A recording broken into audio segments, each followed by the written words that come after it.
দর্শক, ঢাকার পোস্তা লালবাগে কোরবানির পশুর চামড়া কেনাবেচার খবর জানাচ্ছিলাম আমরা গতকাল সারাদিন। আজও সেখানে আছেন আমাদের সহকর্মী মাহাদি সেকেন্দার, পরিস্থিতি জানাচ্ছেন সরাসরি। মাহাদি, কি অবস্থা জানাবেন? পশু চামড়া কেনাবেচার আজ সকাল থেকে কেমন দেখতে পাচ্ছেন, কি অবস্থা?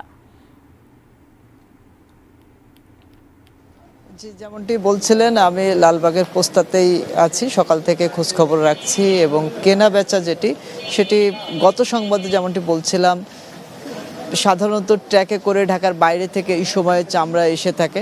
গত বছরও ব্যবসায়ীরা বলছিলেন যে ভিড় ছিল এখানে, কিন্তু আজ সকাল থেকে তেমনটি নেই।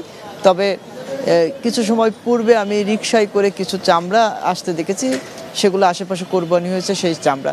তবে স্বাভাবিকভাবে ব্যবসায়ীদের আড়তে যে প্রত্যাশা থাকে সেই অনুযায়ী কিন্তু সকাল থেকে কোনো চামড়া আসেনি এবং একদমই ফাঁকা।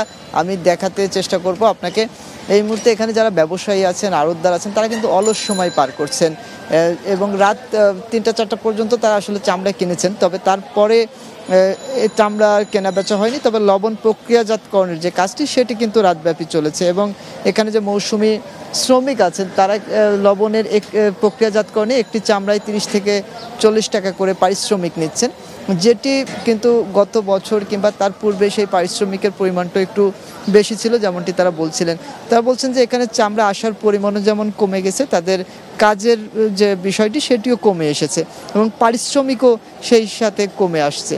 তবে ব্যবসায়ীরা বলছেন যে যেহেতু ট্যানারি হাজারীবাগে ছিল, সেটি 2017 সালে স্থানান্তরিত হয় সাভারের হেমায়েতপুরে, যে কারণে যেহেতু পোস্তা লালবাগ এলাকাটি হাজারীবাগের কাছাকাছি থাকায় এখানে ট্যানারি মালিক যারা, তারা সেখান থেকে চামড়া সংগ্রহ করে তাদের ট্যানারিতে নিয়ে যেতেন। তবে এটি স্থানান্তরিত হওয়ার পরে হেমায়েতপুরে সেই ট্যানারিকে কেন্দ্র করেও কিন্তু সেখানে কিছু আড়ত তৈরি হয়েছে এবং এই আড়তে এখানে যেমনটি চামড়া আসতো দেশের বাইরে থেকে, সেই আড়তেও চামড়া যাচ্ছে, যে কারণে ব্যবসার যে বিষয়টি সেটি এখানে কমে এসেছে। যেহেতু চামড়ার যে চাহিদা বা চামড়ার যে যোগানটি আছে, সেই যোগানের বিষয়টি হেমায়েতপুরে কিছু চলে যাচ্ছে, কিছু পোস্তাতে আসছে। তো পোস্তায় ব্যবসায়ীরা মনে করছেন যে দুপুরের পরে আসলে কিছুটা কেনা বেচা বাড়তে পারে লালবাগের এই এলাকায়। তো সব কিছু মিলে এই ছিল আমার কাছে কোরবানির চামড়ার কেনা বেচা নিয়ে সর্বশেষ।